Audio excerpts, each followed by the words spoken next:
now that we're getting a better look at her, I really like her design. Oh, this is the dude. Dang, talk about one hell of an entrance. Okay. Oh my god! That hand is gone. That is unusable now. Holy crap. Yo, what is up guys, and welcome to another episode of Slice of Shonen. I am your host, The Clouded Crown. Today, we will be reviewing yet again another episode of The Eminence in Shadow. And I was going to do a review on episode 3, but they kind of left us on a cliffhanger, so I wanted to get more of the full picture through this 4th episode before making another review. And boy, was it worth the wait. Normally with cliffhangers, it gives you this terrible feeling of like, dang, I don't want to have to wait a whole nother week just to see what happens, but the payoff was so good here, in my opinion. So, of course, to just set everything up, basically, Kagenou and Alexia, they had a conversation on the train. It didn't seem like it ended very well between them, and Kagenou was left with the impression that they weren't going to be a fake couple anymore and that they were going to go their separate ways. But then, as soon as this man steps into the courtyard of school the next day, he's approached by, I think the guy's name is Reginald, and a bunch of other upperclassmen that immediately apprehend him because Alexia's gone missing, and there's only one person that's been seen spending the most time with her, and that was of course Kagenou. So they capture him, they beat him up, and one thing that I absolutely love about Kagenou is how 1 second he seems like this super edgy character that's just kind of like lost in his own world, you know, I am the darkness, like all of this stuff. But then on the other side of the coin, he's such a goofball, man. When you see them torturing him and they like stick the needles into his leg and he starts like screaming and crying his eyes out, and then when he's looking away, you immediately see his expression change back to normal, and he's like, oh god, how long am I gonna have to keep this up? And then he goes right back to crying, and it's so funny, man. Just the fact that we know he's trying to hide his power level, because 1, he wants to kind of lay low, stay kind of anonymous, and 2, because he doesn't want people to know how strong he really is. So seeing him constantly get into these situations where he has to play dumb, like when he was sparring with his sister, or where he has to play like the wimp when he was being tortured, and then going to the real Kagenou, the serious one that could easily have gotten out of any of those situations. It's just so funny to witness that. But Alexia, it turns out that she was captured by this scientist guy, and he was trying to get her blood because I guess she has like demon's blood in her family bloodline. So he was trying to extract that, and there was this other person next to her that was being experimented on, and his plan was to collect a bunch of blood, inject it into the person that was experimented on, and create this monster. And it is so dumb. I don't know why villains fall for this all the time, but this guy, he goes through all of the trouble of kidnapping someone, because I doubt they went into that cell willingly, torturing that person, experimenting on that person, making them into this monster, and then they just give them unfathomable amounts of power. And of course, what's the first thing that they're gonna do with that power? They're gonna take out the scientist. Why didn't he think he was gonna get destroyed the second he gave all of that power to the experiment? It's so crazy. But the thing that was really cool, that I really liked about that, is it seemed like Alexia and this other person that was confined down there, it seems like they had somewhat of a relationship, friendship kind of. It's basically they could both sympathize with each other, both being down there, both being captured, both being tortured in a way.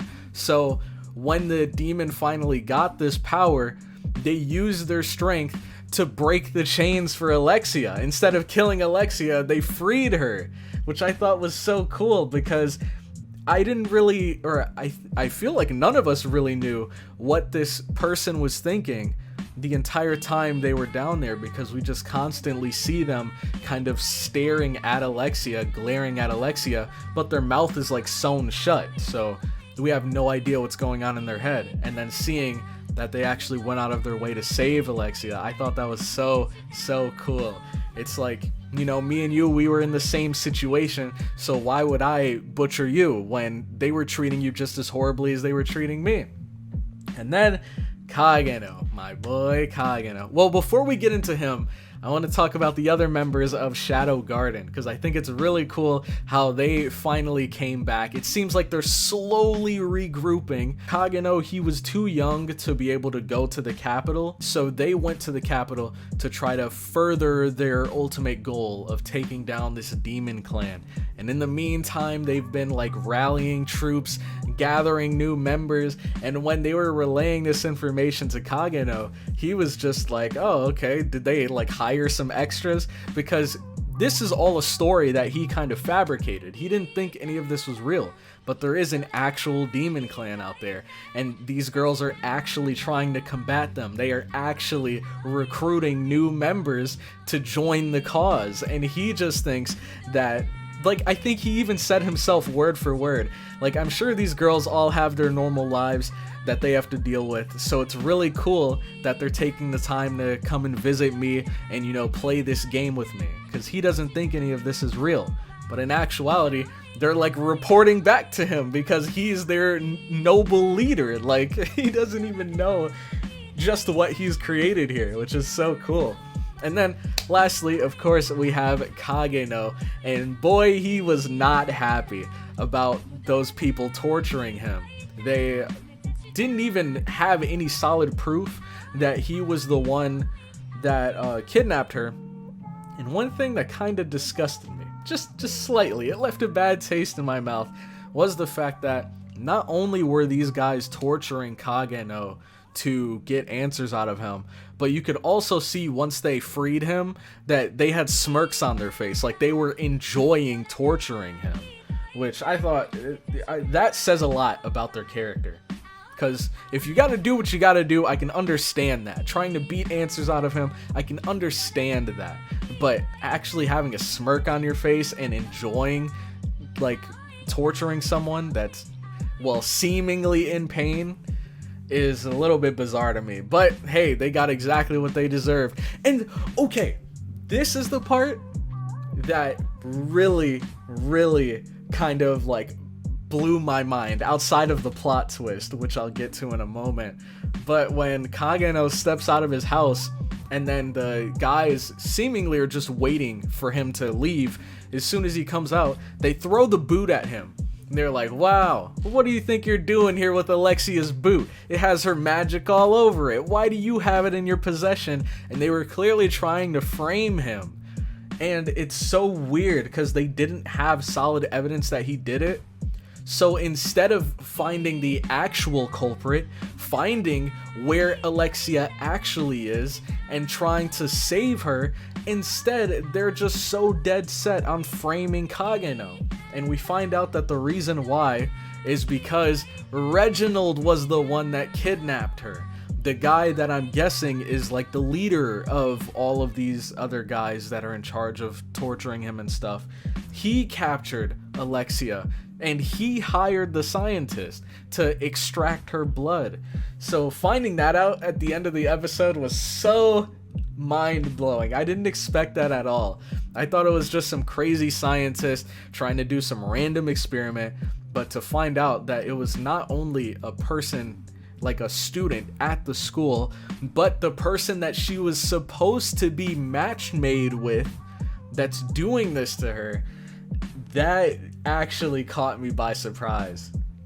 Especially because, like, he didn't really give off vibes of being a very sketchy person before. It seemed like he genuinely cared about her. He thought that Kagenou was responsible. He was trying to get answers out of him, and he was ultimately trying to do whatever he could to get her back. And then we find out he was the one that was keeping her away from the people looking for her. So Kagenou, when he was above ground fighting the guards, he just obliterated those guys, sliced their arms off. They got exactly what they deserved. They were clearly corrupt. And then at the end, when he reveals to Alexia that he was, when Reginald revealed to Alexia that he was the one responsible, Kagenou comes in and he's like, I am the shadow that lurks in the darkness, or some stuff like that. And clearly, we're about to have a standoff between Kagenou and this guy. We know how powerful Kagenou is, but do we really know how powerful Reginald is? Because he is supposed to be a future Knight of the Rounds, which I'm guessing is a pretty prestigious title that's reserved for very skilled knights. Man, I cannot wait to see next episode. It's gonna be crazy. I just hope this guy can actually pose somewhat of a challenge to Kagenou. I hope he's not just dealt with as easily as the guys in the alleyway, but I guess we'll just have to watch and find out. So that is going to be the end of this review. Thank you all so much for watching the video. I hope you all enjoyed. Do not forget, if you'd like to check out my reactions, they're completely uncut over on Patreon, which you guys can join for as low as $2. But with that, I'm gonna head out, and I will catch you all in the next one. Have a good one.